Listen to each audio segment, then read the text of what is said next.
the amount of ingredients, I mean, I think there are something like, I don't know, 300 different ingredients, or that's a bit of an exaggeration, but in this, feels like that. We've got our fricassee salad.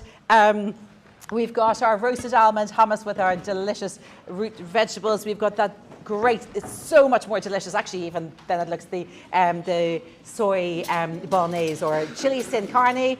We've got our delicious Alison's chickpea stew with all that lovely kale. We've got our little gorgeous wraps, gluten-free wraps, and we've got some of the tofu ginger chili stir fry, and then we've got our spanakopita here, here, here, and here. Oh, and the little individual one, which is here as well. Gorgeous, your little snake, you see, little snake pie and something golden underneath there. For you, Lena. Then we've got our Scotch eggs with our tomato and chili jam.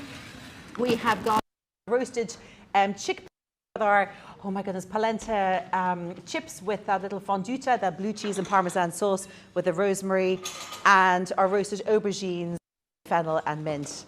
And that is it.